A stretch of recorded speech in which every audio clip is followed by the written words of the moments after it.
观众朋友，大家好，欢迎收看新年初八拜站下注嘅客家新新闻。等下来关心武汉肺炎疫情嘅情形发展。第筹备时间呢，台湾呢先增加课程嘅完整3D哦，看起来呢也係数量已經漸漸嘅有加翻呢。不過呢，一下呢我特別注意嘅就係講前幾年呢係超命連續假期，按當年呢許多嘅觀光景點流了，咁會造成防疫問題咯。喺近比疫情會有乜嘅情形嘅發展？嚟看一下近比指揮中心一下現場嘅情形。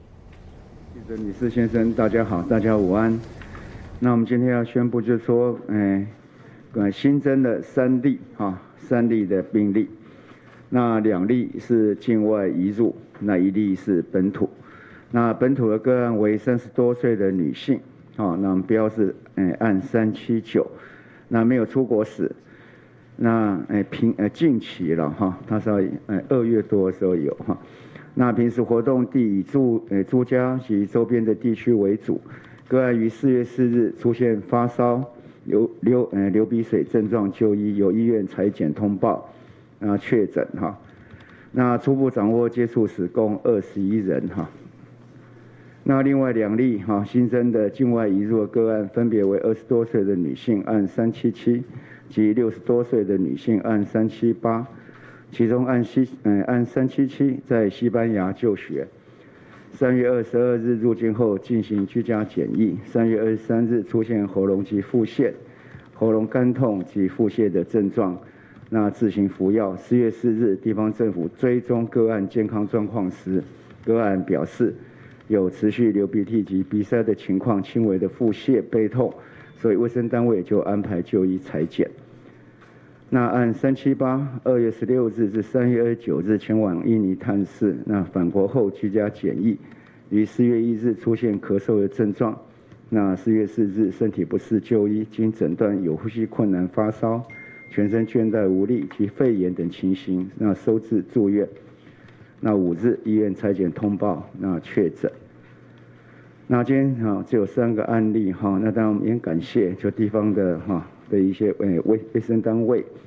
在追踪个案的健康的时候，那非常的尽责，那及早发现个案那总共国内的累计案子的379人确诊，67人解除隔离。那总共的案例是326的境外移入，那53例的本土病例。那接下来呢，我们是请这个先跟大家讲口罩实名制。那当然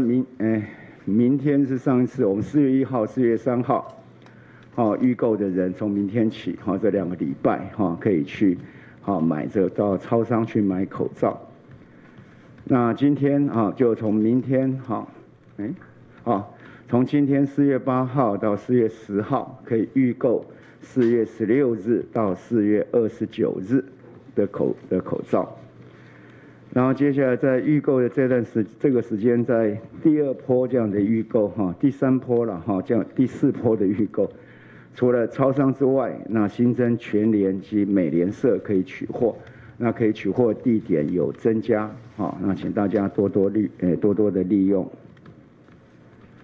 然后接下来我们有在科技防疫上面我们有一指神通双向简讯，那是不是请我们的庞处长跟大家说明一下这个情况？好，各位媒体女士先生好，我们的一指神通的这个功能已经在4月2日、3日的时候在开放公开使用到今天早上为止，已经有6000多位的民众来使用。那我们当初发出的简讯其实是有3万多笔。那前几天有收到反映，确实有一些民众有投诉说，是不是这个诈骗集团那其实这个是中央疫情指挥中心发的简讯，所以各位看到画面前方的时候，其实它有一个认证的机制。你简讯通知之后，可以选择登录这个画面之后，会问你一些资讯也会提醒你一些权益的声明，然后呢，也会请您输入一些个人的资料。那这个输入个人资料，其实就是为了要方便核对这个身份，因为接受这个居家检疫的民众的基本资料，其实在我们电脑里面是有的。那2方面都核对起来的话，才可以进入这个系统。那进入这个系统之后呢，我们看下一章，那就会看到说每天会跟您请安推播哈，问你吃饱了没有，最近状况怎么样，告诉你隔离还需要检疫还有几天。那接下来呢，你也可以填入自己的这个生理状况，包括体温啊，你有没有一些症状等等，或是有一些特别的需求，其实都可以透过这个一指神通来提出来。那将近要检疫结束的期间的时候呢，我们也会跟你主动来推播，告诉你说是还有1天，还是2天，那也是时间到了。那即便结束之后呢，因为我们现在鼓励后续的7天还是做自主管理，所以这个工具也可以协助后续做自主管理哈。那前段时间其实有些新闻有登到，有部分人是这个检疫结束的日期算错了，提前出来，那有遭到一些损失了哈。那透过这个系统，其实它可以帮忙我们做提醒，也可以避免这些问题。那因为当时推出去的时候，再跟各位报告，我们目前居家检疫的人数大概有2万出头，那使用系统的目前是6000多了，那还有一些人没有用，那所以我们在这个场合是鼓励大家来尽量来使用这个电子化的系统。那未来我们预计下个星期奈的公司和 HTC 也非常帮忙，所以下个星期开始，奈也同意说，在这个工具上的时候可以使用奈 Music 和奈 TV， 可以免费来欣赏音乐和追剧、看电视等等。那这个服务预计下个星期可以来启用。那这个系统可以完成了，在这里还是要感谢 HTC， 感谢奈的公司和感谢中华电信。以上。好，那非常谢谢哈。那就在居家检疫有这样的一个方便的一个资讯系统，可以让我们的服务跟监控可以做得更完全哈。好，那我们今天的报告就到这里哈，大家有问题现在可以提出来。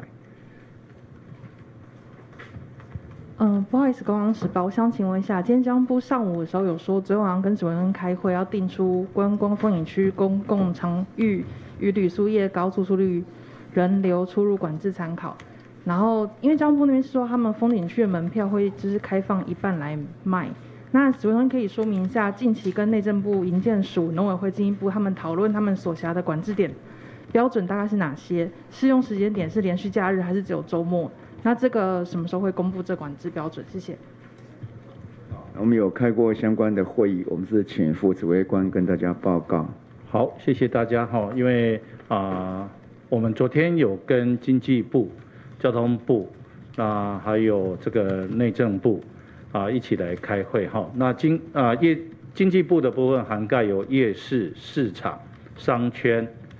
购物中心、百货公司等等。那交通部的部分涵盖有游乐场所，这个主题乐园的部分，还有风景区。那内政部的部分有国家公园等等哈，甚至连寺庙的部分我们都纳进来一并做讨论。那整体基本上还是以这个总量作为这个概念做处理。那我先讲夜市市场的部分，那基本上方向还是朝单一的这个出入口的方向。那会请这个，因为经济部也已经我们在礼拜天提出之后，其实经济部很快就已经先初步跟地方政府有些稍微已经有开过会，做了一些讨论。那经过昨天我们讨论完之后，他们回去会在很快的时间内来提出完整的这个计划哈。那基本上会依照这个夜市市场的这个通道总面可以人行走的空间，去计算出一个适合的这个流量来做管制。那包括那个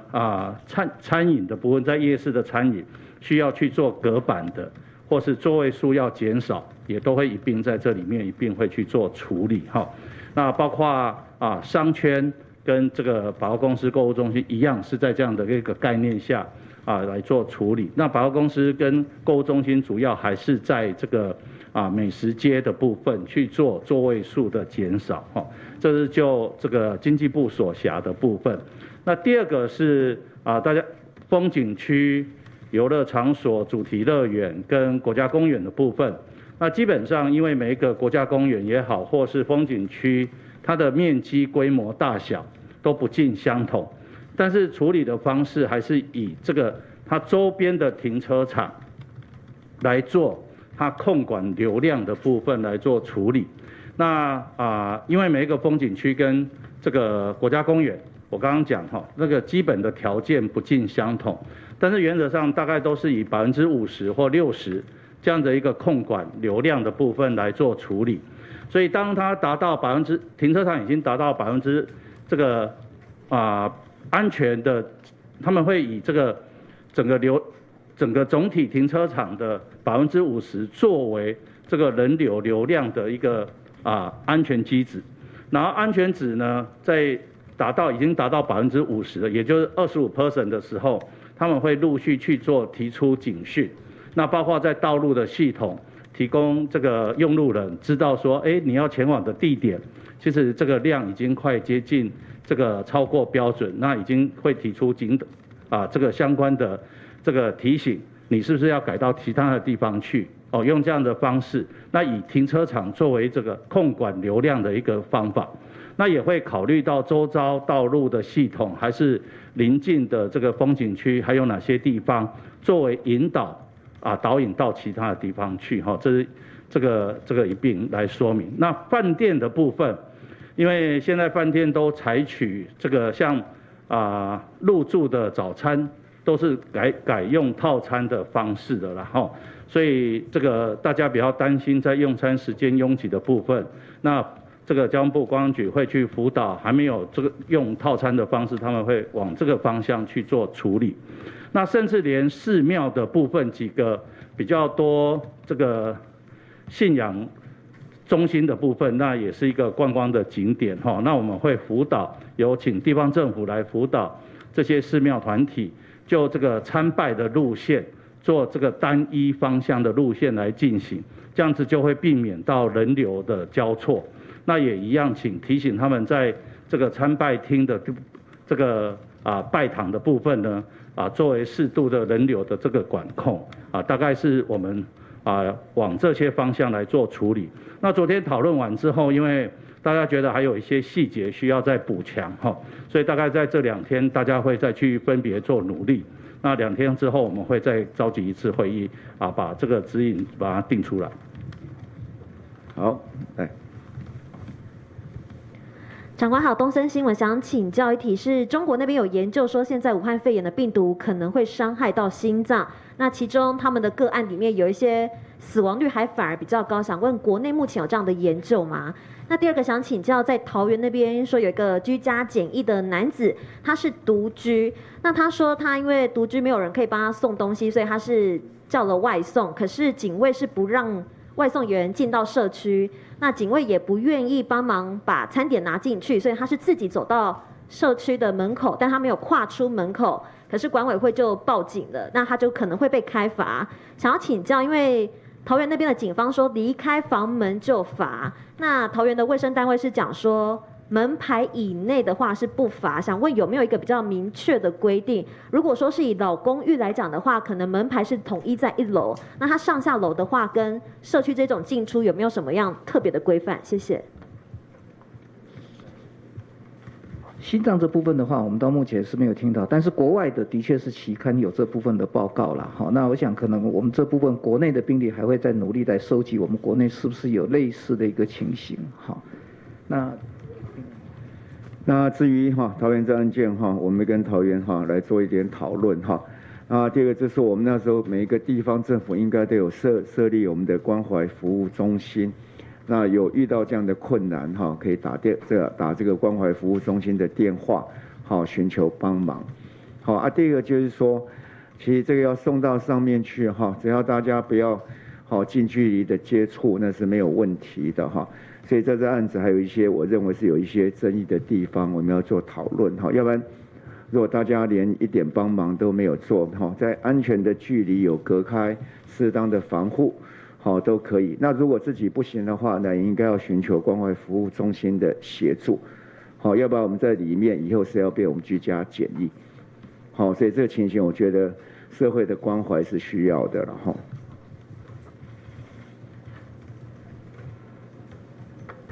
联合报提问，不好意思，想要请教一下，是说，因为目前我们居家检疫的人数大约是快2万人，那想要问一下，说我们虽然居家检疫的居家检疫或隔离者，他们确实并不是确诊感染，但是因为他们还是有感染的高风险，所以想问说，因为其实目前有一些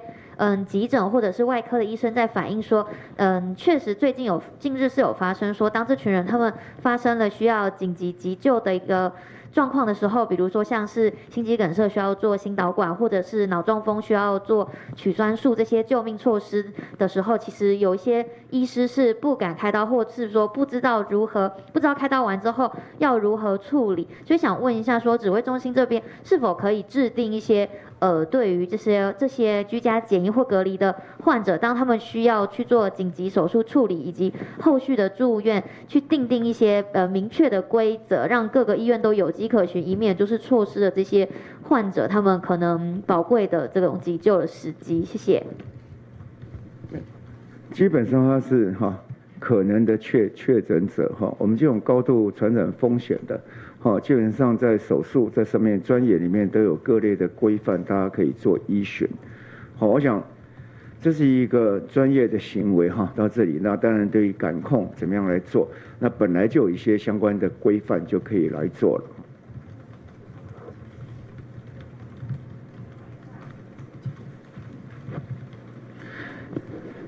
你好，民事请教，武汉今天解封城，那听说是无症状的人也相当的多。那我们当地的驻记台商，他会不会到别的地方去，然后偷偷的回来？那我们国内的目前的这个包机或是类包机的进度如何？那有没有可能说，刚刚偷偷回来的话，有没有可能说他在这个出入境的时候就把他当场拦下来？那这个有没有类似的管制？然后第二个问题想请教，台北市长柯文哲今天有一些意见他说口罩的话，理想是一天一个最好。照理来说，中央生产量有1500万个，应该要一次可以买28个一个月。这是柯 P 讲的第一个问题。那他后面还讲了2个，一个就是说美国和中国应该要采取一样的标准那我们从武汉回来要检疫14天，那美国回来一台飞机感染10个，这是完全不设防的。那柯 P 的第3个问题是说，风景区爆满，如果是重来一遍的话，应该要有人去做人流管制，或是政府要出面，要去风景区应该要戴口罩。那以上请问指挥中心在这边的看法，谢谢。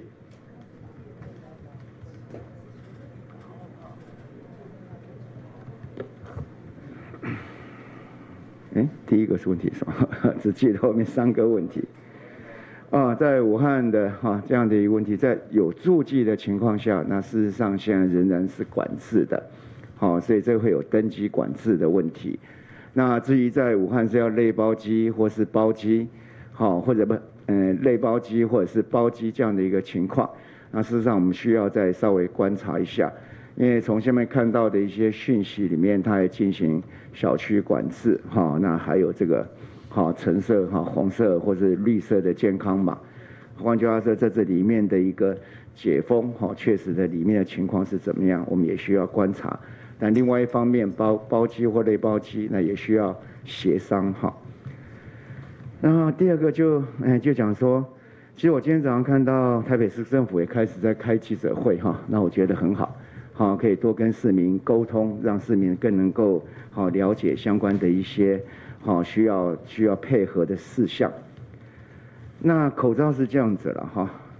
口罩我们现在是2周里面可以购买9片，所以在2周里面，所以我们这2周其实是神经是绷得很紧，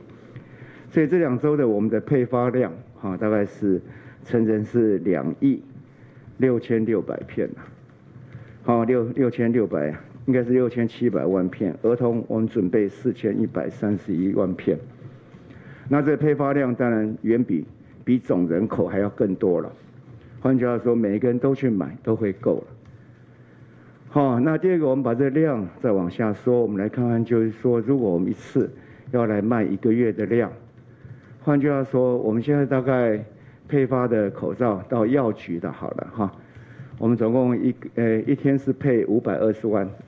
万片，大人配了396万片，小孩子配了123到126万片，那可以让132万的成人去买。那如果这130万都来买18片，大家可以看这个量其实我们一下就爆了。换句话说，你要增加了大概现在6倍的量。所以400万600大人的口罩准备2400万片，小孩子的口罩准备500多万片，一天的配发量，光是在药局选要配3000万片，才能够跟现在买得到，当然片数多很多，但可以买得到的人一样多。然后第二，我们还有实名制，实名制现在是接近200万人180几万人是登记了。然后这些量如果再加，再把它往上加，那还有我们公务使用的，还有我们专业使用的，那些我们大概配到大概将近400万片。所以显然这不是总量的问题了总量当然是够，那是一个分配的问题。所以说要买1个月买18片其实总量不变。但是做政府的就有责任把它分配的，让大家都可以买得到，不要让这样的一个秩序做很大的变化了1天1片也很好，1天2片更好，那随时拿了就可以买，随时可以丢，那更好。可是问题是我昨天再三讲，这是一个防疫的物资啦。那到底我们说1天1片听起来很顺口，那24小时1片呢？36小时1片呢？我还是觉得在9片里面，我们大家这样依现在的供应量这样足够的情况下，那大家先用看看嘛。真的有什么困难，我们一步一步的来解决嘛。这个生产量也是经济部跟我们的国家口罩队非常辛苦的这样弄。新的产线上来，新的工人，新的情况，其实有产线可能是不稳定的。我没有办法用最乐观的情况下估计我们的供应量，总是要打一点折扣，那还有一点安全的存量，所以口罩的情况大概是这样子。然后第二个就是说，这也是社会常在问的问题，说我们对中国比较严格了，我们对这里面我们真的比较严格的，我承认我们对武汉是比较严格了，可对武汉它是第一个就封城的，它是一个发源地。我想换作任何一个做决策的人，一定对这样的一个发源地一定持予高度的警戒。所以对它是比较严格，可对中国并没有。我们来看看我们对中国回来要居家检疫的时候是2月10号，中国那时候它的一个每100万确诊的人数是28.7人，然后在欧洲的大概我们在宣布的时候有高有低，大概是从最低的从6.7人到等于到比较大到55人不等。那美国呢，3月19号它确诊的人每100万人是23.6人，比中国在2月10号是还要低。美国我们是2月19号开始回来都要居家检疫，日本更低，日本在3月19号的时候是7.3人，7.3人那时候看起来好像高，因为那时候我们是4.2人，所以觉得7.3人好像就已经开始觉得警戒起来。可事实上相对的中国也好，美国也好，日本也好，很清楚在回来要进行居家检疫14天，在中国大陆在2月10号是28.7人，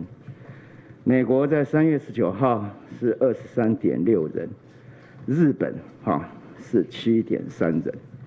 然后台湾那时候是4.2人。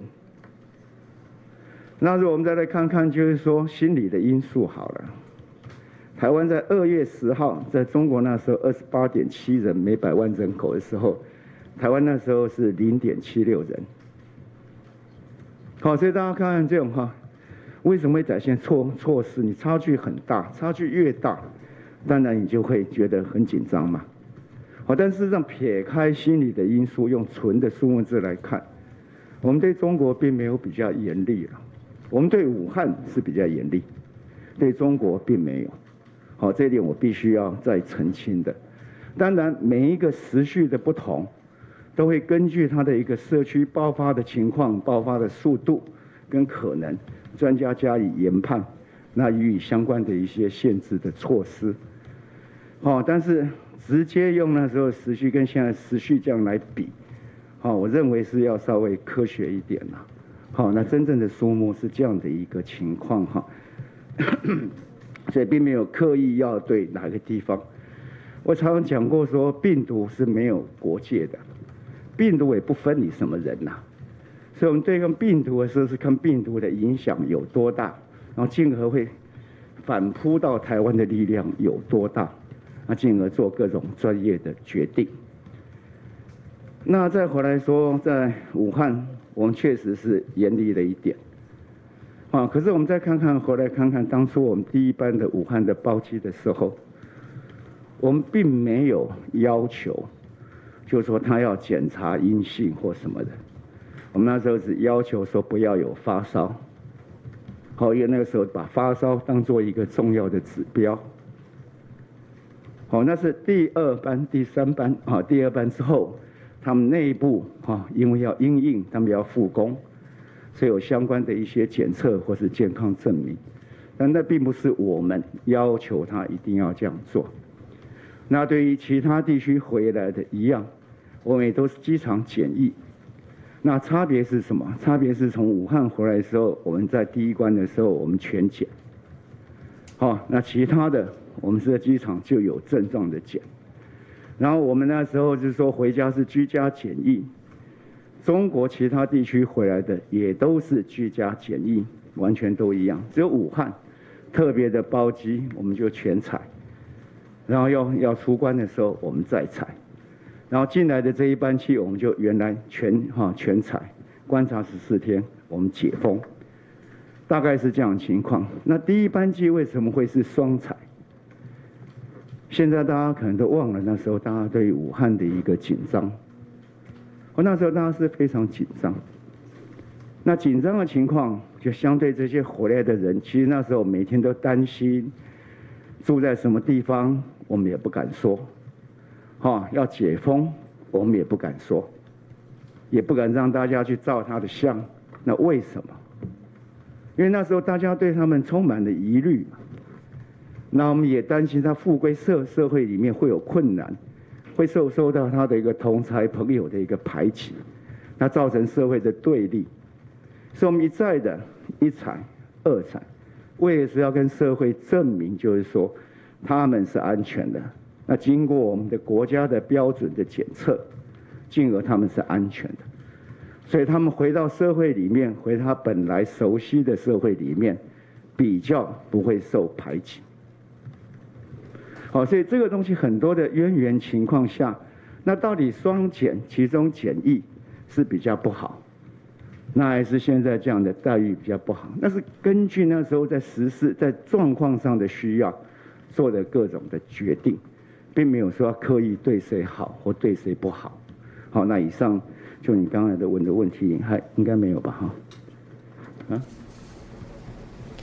国家呢中央流行疫情指挥中心又在个宣布的近边的国内有总共新增加的3名武汉肺炎的确诊个案，故种呢都一下未知国内总共确诊个案就已经来到的379人。虽然讲呢22人呢嘅国内新增加嘅确诊案例数看起来呢都唔系讲非常的多，不过呢近边呢23名确诊个案当中，有2个系对境外晒落来嘅，一个系本土感染个案，喺其中呢一个本土感染个案。係一個30人式的5星哦，佢也係保衛佢都冇出國。韓國佢哋長命連休假期也期間，咪就係啲新年除夕嘅時節，就出現發燒，韓國有6批嘅相關症頭基本線上看。下後呢，醫院就通報佢愛去採檢，佢前面呢啲檢被確診呢，認真講呢，佢也下呢係唔知佢係對內測得到嘅。故所呢，指揮中心咪有來了解講，佢哋也係保衛，總共有同家務抗議，也總共有20以上人。年有接触，也相关的感染源还继续伫追查当中哦。那我呢，指挥中心特别提醒的，佮有关JMA 部分，佮JMA 是两支的，伫苗路巷本年来主妇呢 TC 期系对禁闭开始实施的，也本年主妇的期间就会对禁闭新年初8到新年初10也期间。都是今年第新年16时节主做的是2JMA，也拜呢总共咪係6禮拜做嚟拿9兆JMA，韓國呢也拜卡 TP 咧就會講啲拿貨嘅素材2JMA素材呢有行政界將係全年韓國有米廉沙也機械嘅販賣素材，做嚟本體價是2.6JMA，希望呢本體價含下呢篇。然後呢指揮中心就講到嘅籌備呢就有搶嘅女政府韓國有向觀光區，韓國有從也到經濟部一路單位來討論講，針對下來人卡多素材，我來進行相關的防疫管制網。嘅指揮中心就有講到嘅啲籌備時節，仲係夜市啊，韓國有傳統市場、百貨公司有路見，然後呢韓國有從風景區啊，連人卡多嘅廟市也到，運用來進行管制咯，其實呢都有來進行討論咯。嘅夜下呢雖然講結果忙出來，唔過睇睇有啲強勢咧，就係我來控制嘅夜條素材。嘅人呢總共人數嘅總共嘅數量哦，韓國呢為控制，所有人都係為對單一嘅出口來出入，從啲夜市夜部分，從係假使有賣食嘅東西，也到小吃店啊，嘅指揮中心咪完全為規劃講，從也到攤呢啊，也到咩話有也到夾板本人同人之間為隔開來哦，韓國呢也到 V 嘅數量咪為來控制，然後呢從廟市部分一下呢咪來完全呢，從係人卡多嘅廟。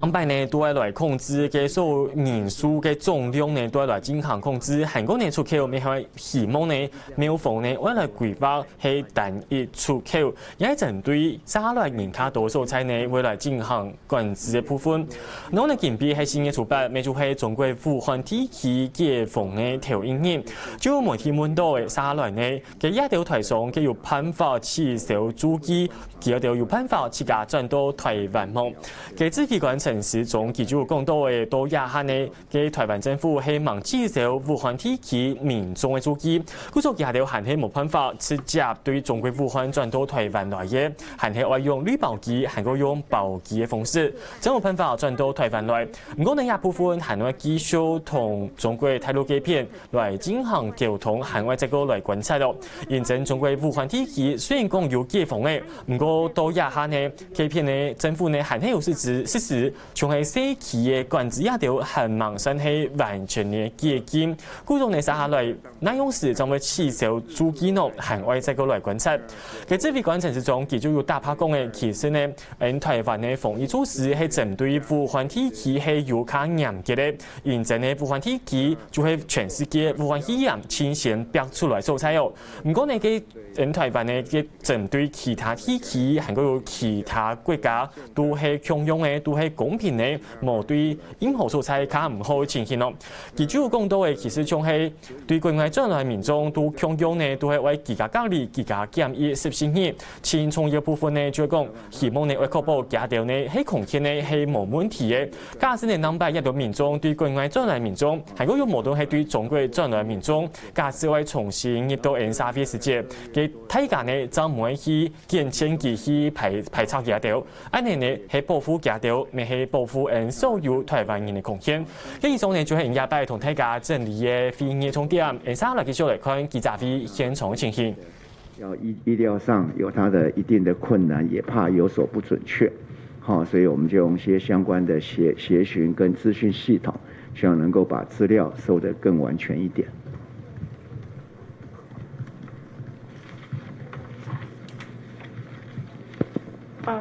放言請教，也是關於這個案379，因為看起來比較特別，因為剛才莊副有補充說他沒有工作，所以看起來他就是在周邊的社區活動，也就是他的生活圈。那之前有請教過指揮中心，有沒有可能以里為單位公布，比較不會有標籤污名感？那不知道說個專家討論，也可以把這個以里公布的優或劣跟我們分享嘛？謝謝。討论到这里哈。很抱歉，你上次这个提案哈，目前我们还没讨论到。好，那我想进一步可以请专家再来那个。不过，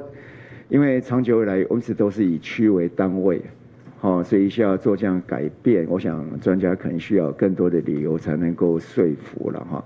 我们的最大理由就是说，知道那个里，然后那个里就比较不要去，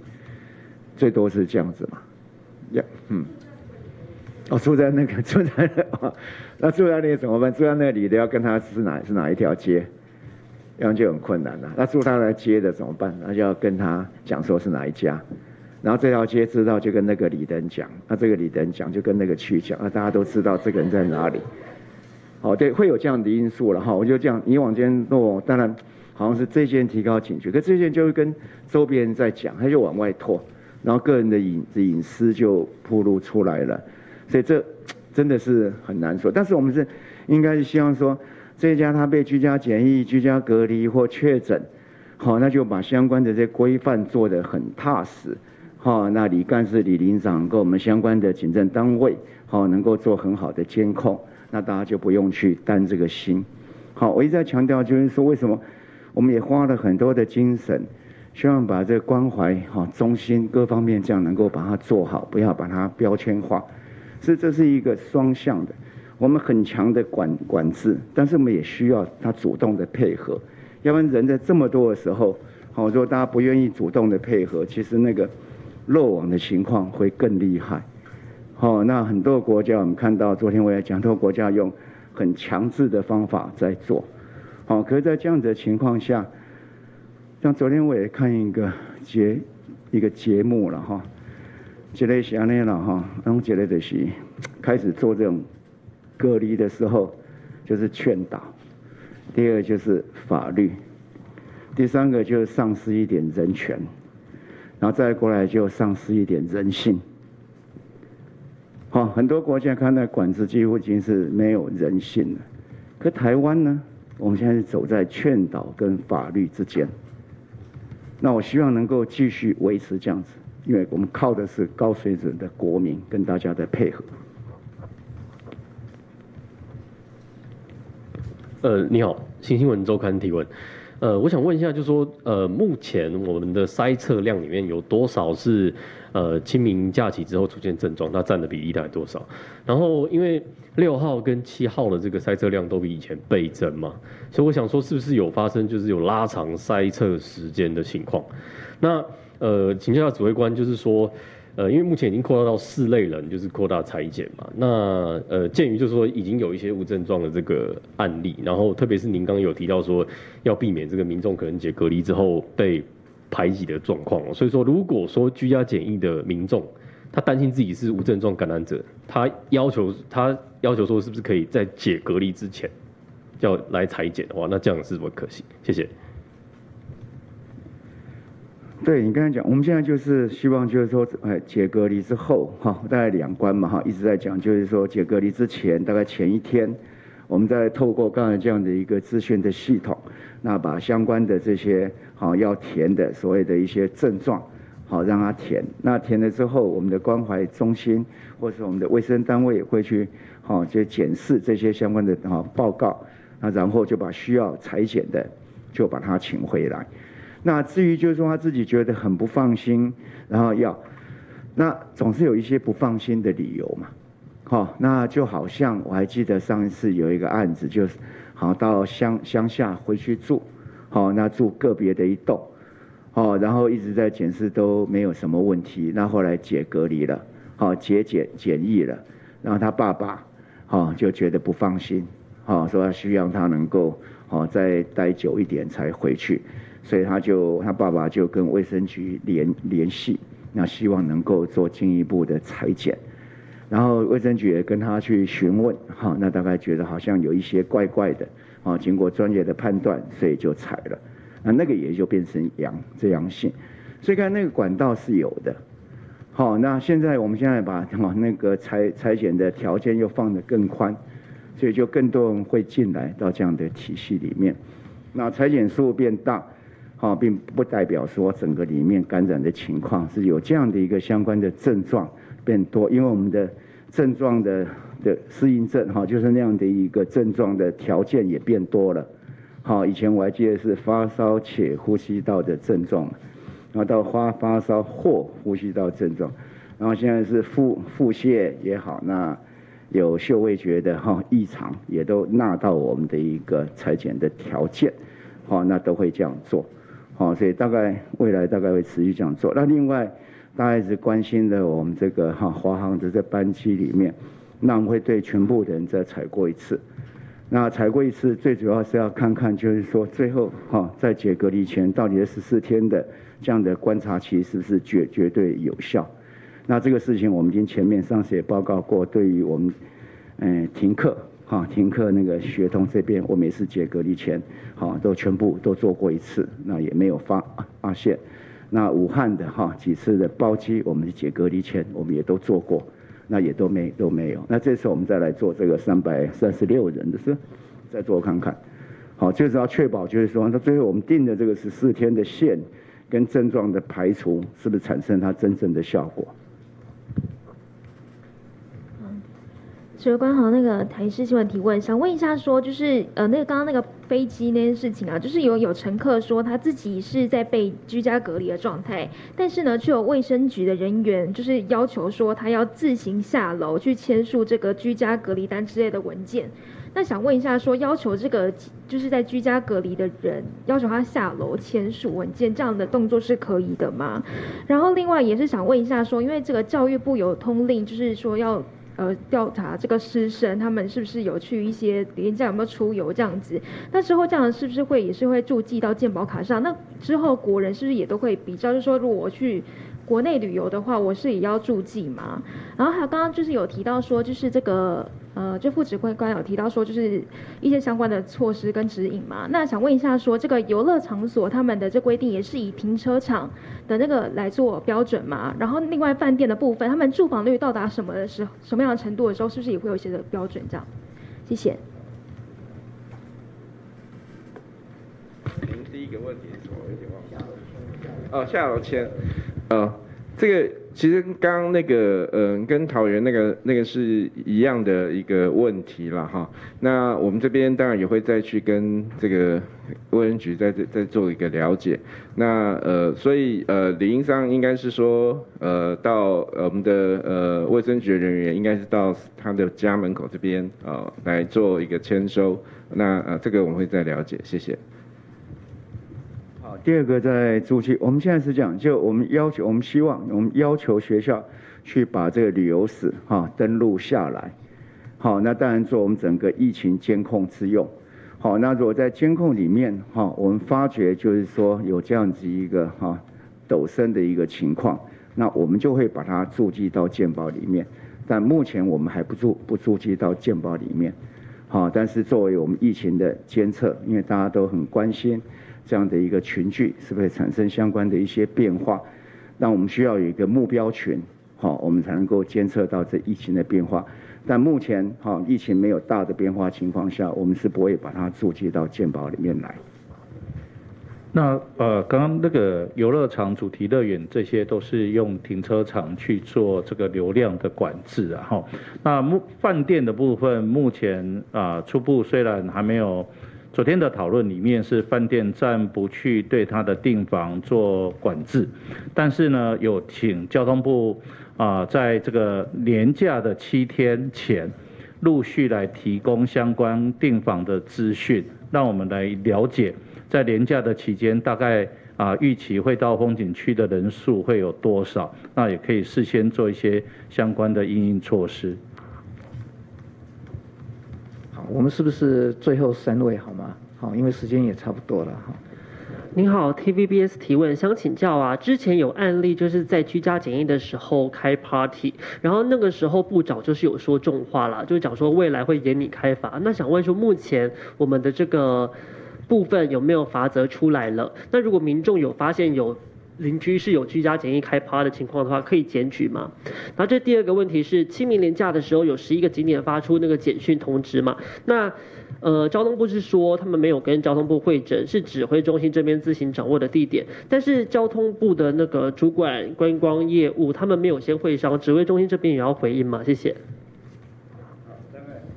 好，基本上我们的资料是从我们这个治安处这里面汇整的各部会的相关的资料，那所做成的一个综合的判断。好，所以这里面当然会包括交通部各方面警政署各方面的一个资料，那综合的一个研判，那紧急发布的一个情况。那另外一个在居家检疫那个第一个就是说，好像上一次的案子好像不是真的了。上次好像是那种这个谣传的情况，有拜访嘛有拜访过。那但是有那样的情况下，那当然就是违反我们这个居家检疫的规定嘛那我们这样讲，最少的人数拜访，现在是规定1个人吗？我们最近应该是说有在要更改这个居家检疫的那个通知书的内文啦，那里面有针对就是说不当的这个拜访，或是说有做 party 的这部分，大家都会写到那个通知书里面。那如果我没有记错啊，应该是处罚是20万到30万，嘿，这个我再容我再确认一下，还是10万？对，我要确认一下，对，嘿，昨天的报告有，嘿。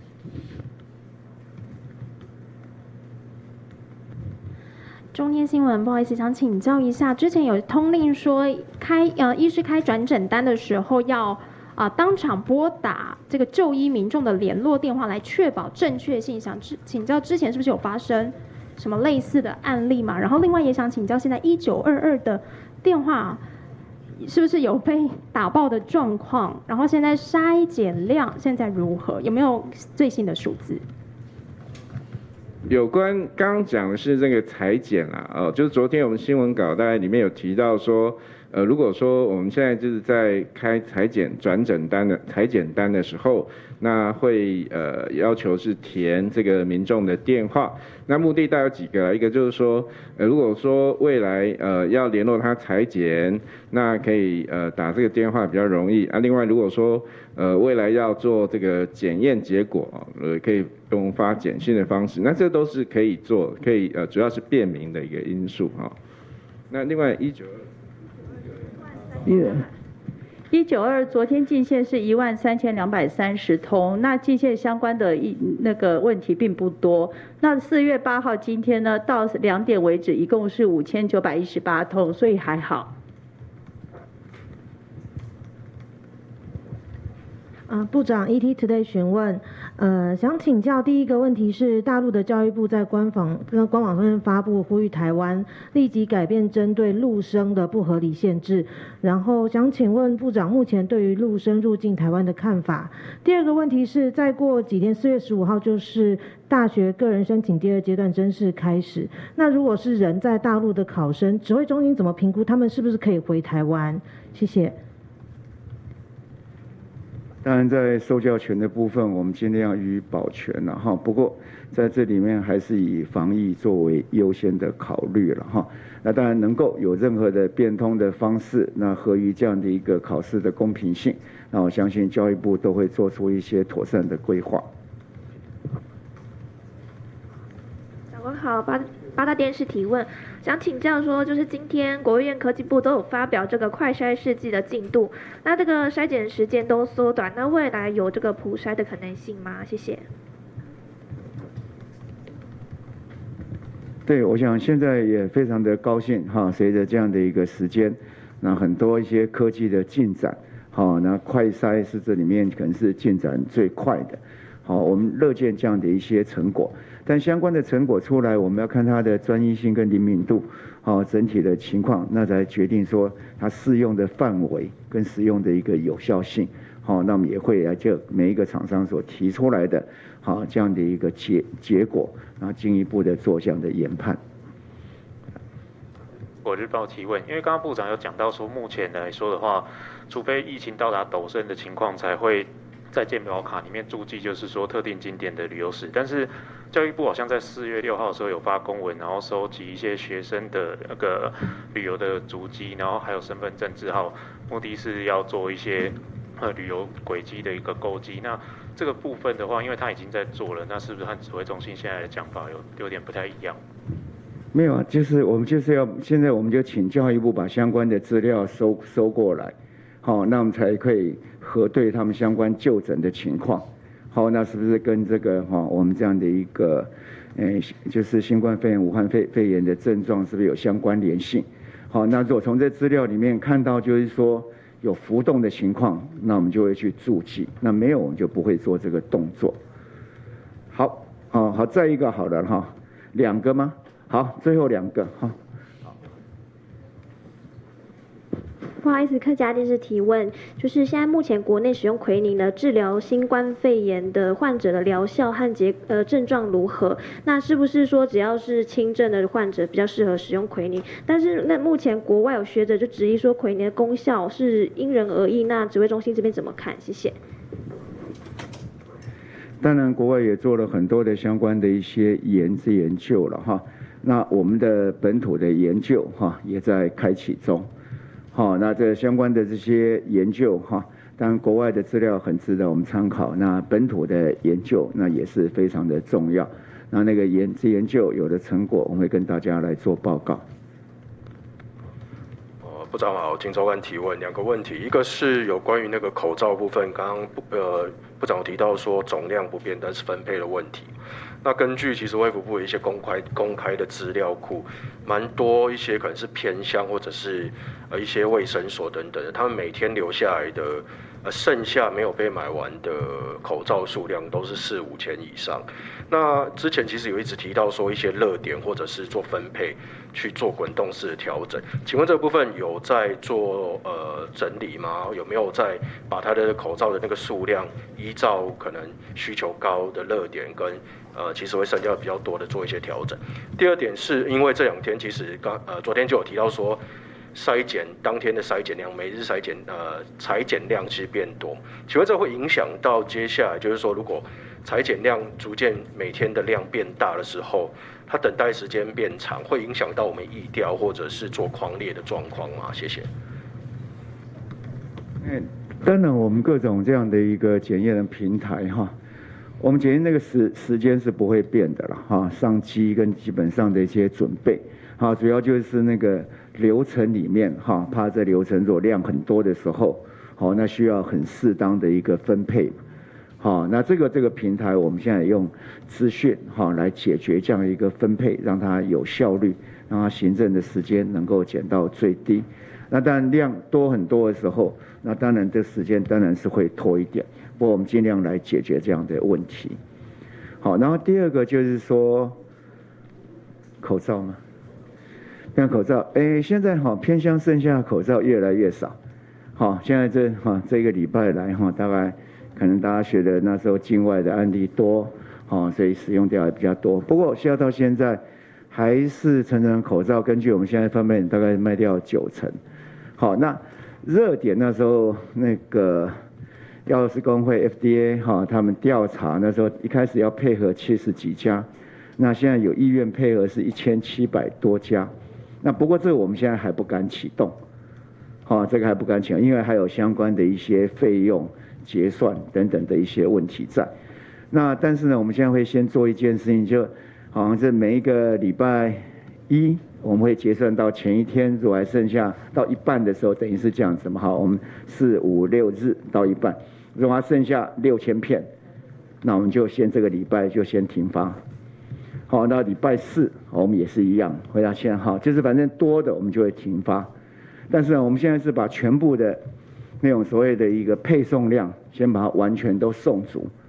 好，所以第一个礼拜我相信是还好，大概因为第一个礼拜，